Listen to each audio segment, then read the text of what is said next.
Olá, queridos. Estamos começando hoje uma série de estudo bíblico sobre o livro do Apocalipse. O meu nome é Diego Meu nome é Alex. e eu convido você a abrir a sua Bíblia em Apocalipse 1, versículo 1. Só que antes disso, vamos orar? Senhor Deus, amado Pai, Criador do céu e da terra, nesse exato momento onde queremos abrir a Tua palavra para estudá-la, nós te pedimos humildemente a compreensão do Espírito Santo e que Ele possa falar aos nossos corações e que Ele venha abençoar cada ouvinte da Tua palavra, cada estudante da Tua palavra, no doce nome de Jesus. Amém. Então diz assim a primeira pergunta de hoje: o que significa a palavra Apocalipse? Apocalipse 1:1 diz assim: Revelação de Jesus Cristo que Deus lhe deu para mostrar aos seus servos as coisas que em breve devem acontecer, e que ele, enviado por intermédio do seu anjo, notificou ao seu servo João. Então a palavra Apocalipse vem do grego e que significa revelação. Então Apocalipse é uma revelação de Deus para a humanidade. Segunda pergunta: que afirmação Jesus faz quanto àquele que estuda o Apocalipse? Está lá em Apocalipse 1, versículo 3. Bem-aventurados aqueles que leem e aqueles que ouvem as palavras da profecia e guardam as coisas nelas escritas, pois o tempo está próximo.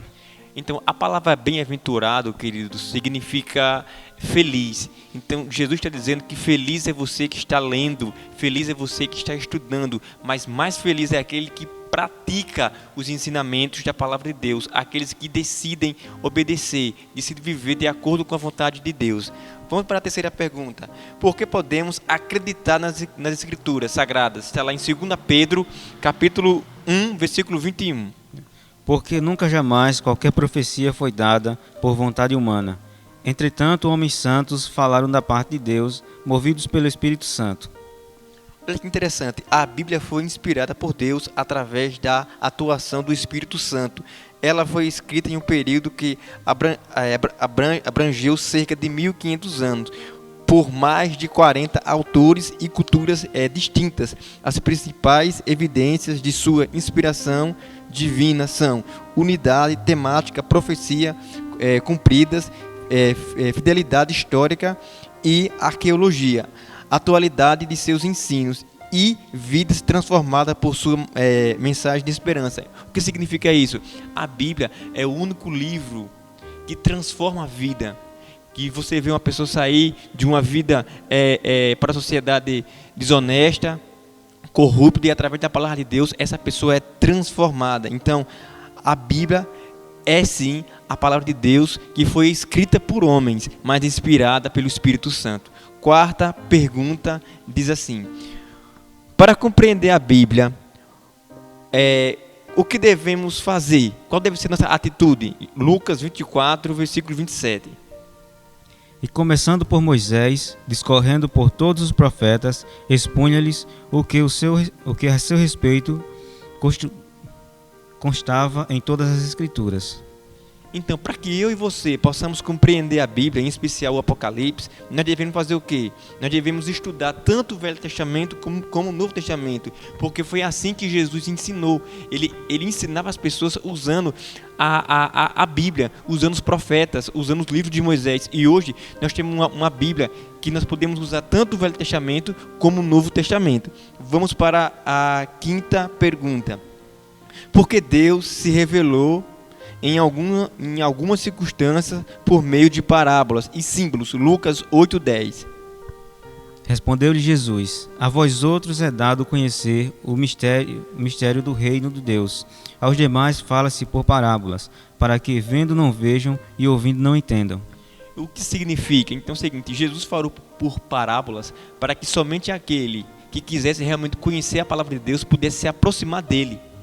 Então, a parábola, Jesus usou a parábola para que só aquelas pessoas que realmente queriam aprender de Cristo, essas pessoas iriam se aproximar. Então, se você quer aprender sobre a palavra de Deus, você deve se aproximar dela através de estudos, da Bíblia, através de estudos da palavra do Senhor.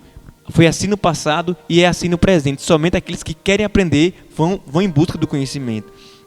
A sexta pergunta é a seguinte: entre os símbolos do Apocalipse, o que significa o cordeiro? Então vamos ver lá em Apocalipse o que significa cordeiro. Apocalipse 5, versículo 6. Então vi no meio do trono e dos 4 seres viventes, e entre os anciãos de pé, um cordeiro, como tendo sido morto. Ele tinha 7 chifres, bem como 7 olhos, que são os 7 Espíritos de Deus enviados por toda a terra. Olha que interessante. No Antigo Testamento, o cordeiro é sacrificado em lugar do pecador.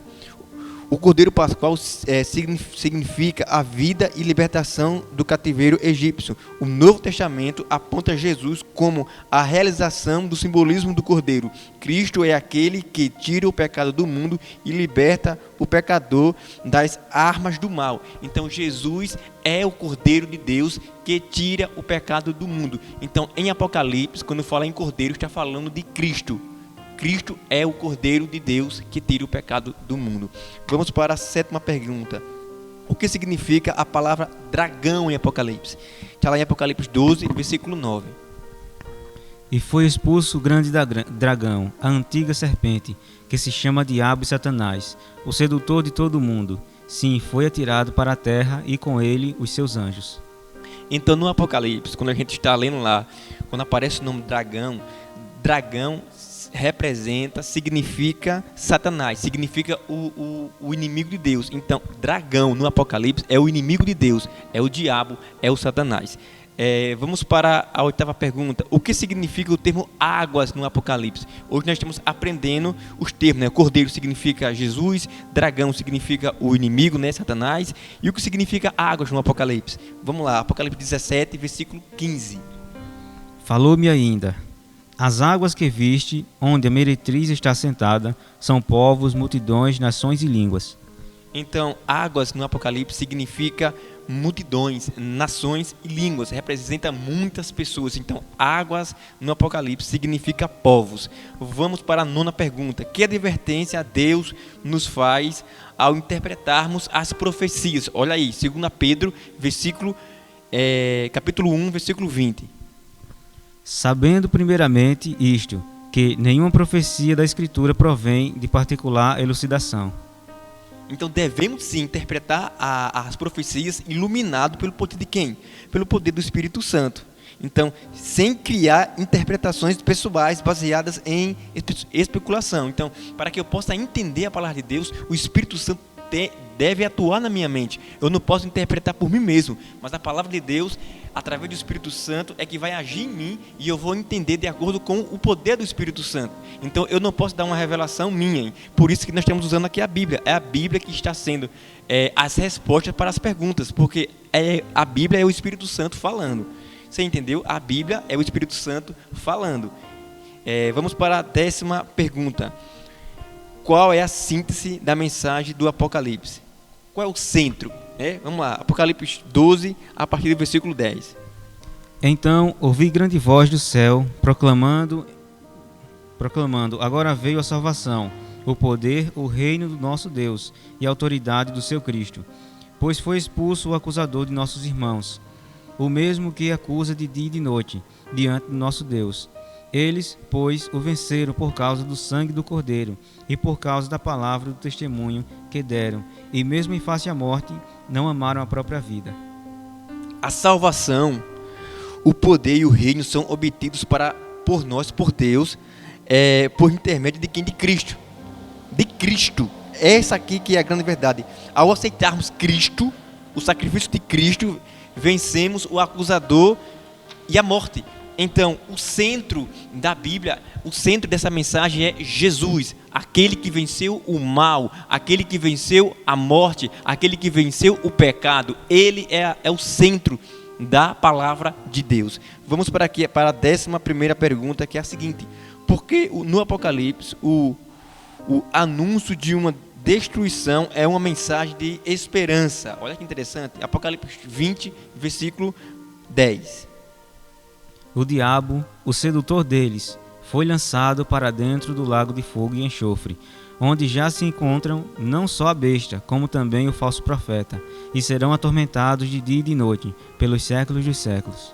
Então, o diabo e seus instrumentos de engano que tanto mal tem provado, ou melhor, provocado, serão derrotados definitivamente. O diabo será destruído, o pecado será destruído, aqueles que estão agindo, os falsos profetas serão destruídos por conta da desobediência à palavra de Deus. Então o mal será destruído. Vamos para a última pergunta do estudo de hoje, que é a seguinte: que promessa encerra o livro do Apocalipse? Que promessa que encerra o livro do Apocalipse? Está lá em Apocalipse 22, versículo 7. Eis que venho sem demora. Bem-aventurado aquele que lê, que guarda as palavras da profecia deste livro. Uma mensagem especial, é uma promessa de Deus. Se eu e você seguirmos até o fim, se a gente seguir até o fim, guardando os princípios de Deus, Ele está aí, Ele está voltando. Jesus Cristo repete ainda outras 2 vezes, ao final do livro, a maior promessa das Escrituras Sagradas: Ele irá voltar. E se você acredita que Jesus Cristo irá voltar para esse mundo, e quando Ele voltar, Ele vai destruir o mal, e Ele vai nos libertar do pecado e da morte. Se você acredita nisso, eu convido você, nesse exato momento, a orar comigo. Oremos. Santo e eterno Deus, a única esperança desse mundo está em Cristo Jesus. E quando Ele voltar para esse mundo, ele irá libertar definitivamente o seu povo da escravidão do pecado, da escravidão da morte, e o inimigo de Deus e aqueles que estão ao lado dele serão destruídos. E é nessa promessa que nós, Senhor, nos agarramos. Nós queremos, ó Pai, fazer a Tua vontade. No doce nome de Jesus, trabalha no nosso coração e na nossa mente. Abençoe a cada ouvinte, aqueles que estão assistindo a Tua palavra, aqueles que estão estudando a Tua palavra. No doce nome de Jesus. Amém. Um dia